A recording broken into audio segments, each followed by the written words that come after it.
Good afternoon from another incredibly beautiful day here along the trail in southern Sweden. It's hard to believe this string of days, this whole week, everywhere I've gone. It's just been lovely. You're feeling a little more density in the air. You're feeling those cool mornings, but the afternoons have been absolutely perfect. Today it's very still. Getting in my sun gazing, feeling that electricity.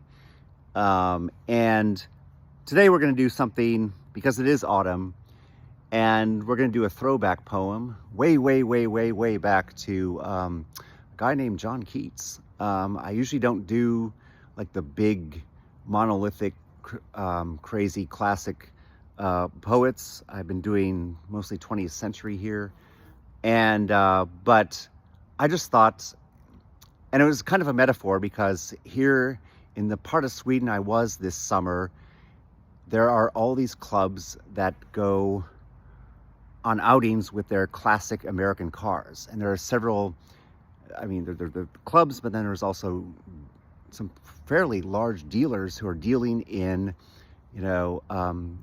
cars from the 20s through the 50s, even into the 70s, you'll see. And there are related businesses in some parts of these small cities, like city of, say, 30,000 people. You go to a certain part of town, and there's like this whole subculture that erupts. Well, that was a bad choice of word, but you uncover this subculture where these people have this genuine, huge enthusiasm for classic American cars, and they go and they have these meetups, and you see them driving around, or you'll see a string of cars going down, a quiet stretch of highway, and it's all. I'm not a car guy; I can't identify them like that, but you know that they're old and lovingly taken care of for generations. And so I decided I'm going to do like one of the classic poems. I was thinking about it recently just because, the obvious change in season, and I always love how in To Autumn, his ode to autumn, he goes, through the different levels of autumn, early, mid, late. He goes from touch to sight to hearing. It's just 3 stanzas, but it's one of his longest odes because he had so much to say about. Each distinct manifestation of autumn and how you go through it every year. And he died at age 25, so how did he know all these things? I don't know. I guess they all say that he was just so sensitive, and he always had that impending doom going for him. But anyway, we're gonna try this out, something different.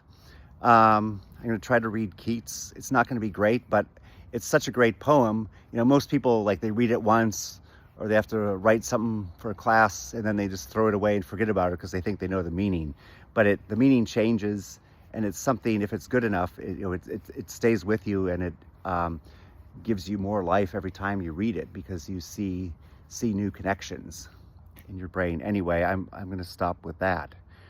So we're just going to read To Autumn. Seasons of mist and mellow fruitfulness, close bosom friend of the maturing sun, conspiring with him how to load and bless with fruit the vines that round the thatch eaves run, to bend with apples the mossed cottage trees, and fill all fruit with ripeness to the core, to smell the gourd and plump the hazel shells with a sweet kernel, to set budding more and still more later flower for the bees, until they think warm days will never cease, for summer has o'erbrimmed their clammy cells. Who hath not seen thee oft amid thy store? Sometimes whoever seeks abroad may find thee sitting careless on a granary floor. They hear soft lifted by the winnowing wind, or on a half-reaped furrow sound asleep, drowsed with the fume of poppies, while they hook spares the next swath and all its twine flowers. And sometimes, like a gleaner, thou dost keep steady the laden head across a brook, or by a cider press with patient look. Thou watchest the last oozings hour by hours. Where are the songs of spring? Ay, where are they?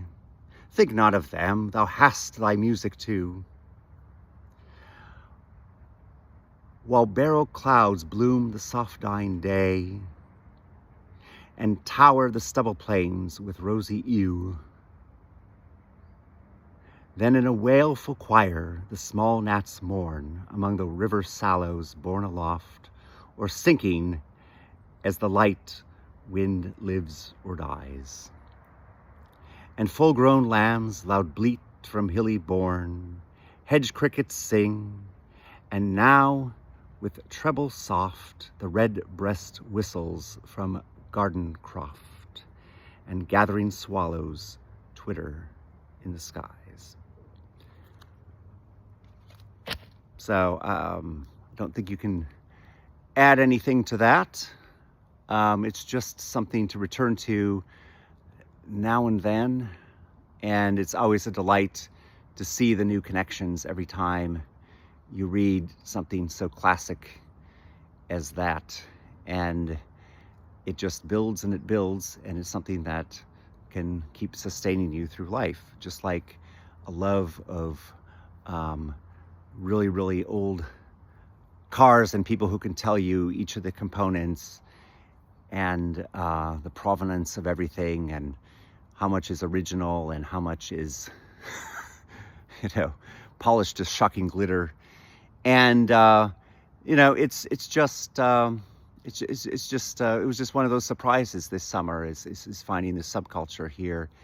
And then thinking back as I was doing this poetry thing, it was just like, there's so much gorgeous forgotten poetry or poetry that just gets glossed over and is like not really thought of as being something that can keep being relevant in your life. And so that's just some of my thoughts along the trail, and I hope you have a wonderful day.